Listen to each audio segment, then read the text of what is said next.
இதுதான் சப்ஸ்கிரைபர் கேட்ட question. Dear viewers, welcome back to the class. இன்றைக்கி நம்ம பார்க்க போகிறது என்னென்னா, நம்ம சப்ஸ்கிரைபர் கேட்ட கொஸ்டின் தான் பார்க்க போகிறோம். அவர் என்ன கேட்டிருக்கிறாருன்னா, அவங்க கேட்ட கொஸ்டினை வந்து நான் போடுறேன் பாருங்கள். இதில் 1 lakh rupees வந்து நம்ம சப்போஸ் கடன் வாங்கியிருக்கிறோன்னு வச்சுக்கோங்களேன். அதுக்கு 3 பைசா இன்ட்ரெஸ்ட் வந்து நம்ம கட்டணும்னா எவ்வளோ கட்டணும் மந்த்லி? அதே மாதிரி 1 lakh rupeesக்கு 3 rupee இன்ட்ரெஸ்ட் போடுறாங்க. 3 rupee இன்ட்ரெஸ்ட் போட்டால் நம்ம மந்த்லி எவ்வளோ கட்டணும்? ஃபஸ்ட்டு வந்து பைசாக்கு போடுறோம், செகண்ட் வந்து மந்த்லிக்கு இது ருப்பிக்கு போடுறோம். ஃபஸ்ட்டு பைசாக்கு போடும்போது 1 lakh 3 பைசா இன்ட்ரெஸ்ட்டு.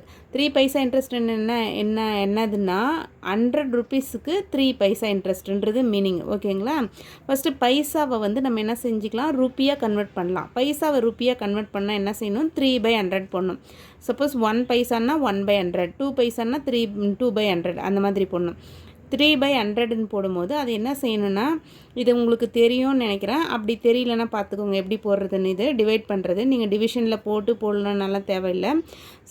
இங்கே வந்து 2 digit கீழே வந்து எத்தனை 0 இருக்குது, 2 0 இருக்குது. அப்போ 2 digit தள்ளி நம்ம வந்து பாயிண்ட் வைக்கணும். ஓகேங்களா? ஃபஸ்ட்டு 3 போட்டுக்கோங்க. இங்கே என்ன கொடுத்துக்குறாங்களோ 3 போட்டுக்கோங்க. அடுத்தது இந்த 0 எடுத்து இங்கே போட்டுக்கோங்க, பாயிண்ட் வச்சுக்கோங்க. 0.03. சப்போஸ் 34 இருந்துச்சுன்னா 0.34ன்னு எழுதணும். நீங்கள் 2 digit தள்ளி பாயிண்ட் வைக்கணும். அதுதான் இது.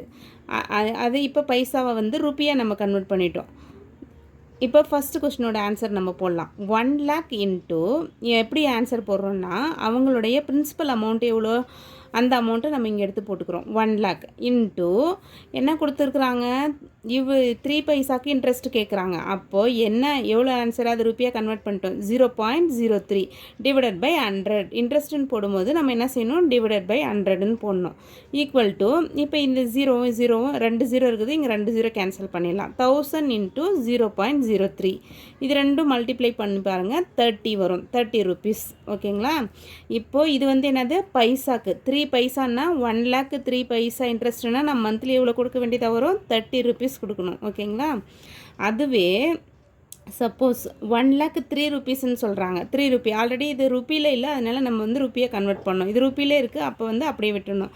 3 divided by 100 இன்ட்ரெஸ்ட்டுன்னு போட்டு சொல்லும் போது என்ன செய்யணும், டிவைடட் பை 100ன்னு போடணும். 100ன்னு போடும்போது 0 0 2 0 கேன்சல் ஆகிடும். 3000 rupeesன்னு வரும். ஓகேங்களா? அப்போ நம்ம என்ன செய்யணும்னா, பிரின்சிபல் அமௌண்ட்டோட எவ்வளோ இன்ட்ரெஸ்ட் கொடுக்குறாங்களோ அது டிவைடட் பை 100 போடணும். சப்போஸ் பைசா கொடுத்தாங்கன்னா நீங்கள் என்ன செய்யணும், பைசா வந்து ருப்பியாக சேஞ்ச் பண்ணிவிட்டு டிவைடட் பை 100 போடணும். இப்போ இது வந்து நான் உங்களுக்கு சாதாரணமாக சொல்கிறது. அதுவே வந்து நம்ம வந்து பேங்க்லலாம் கொடுக்குறாங்க இல்லையா, அதெல்லாம் போட்டிங்கன்னா சிம்பிள் இன்ட்ரெஸ்ட், காம்பவுண்ட் இன்ட்ரெஸ்ட் அந்த மாதிரி ஃபார்முலாலாம் இருக்குது. ஃபார்முலாலாம் போட்டு நம்ம சொல்லணும். இப்போ சாதாரணமாக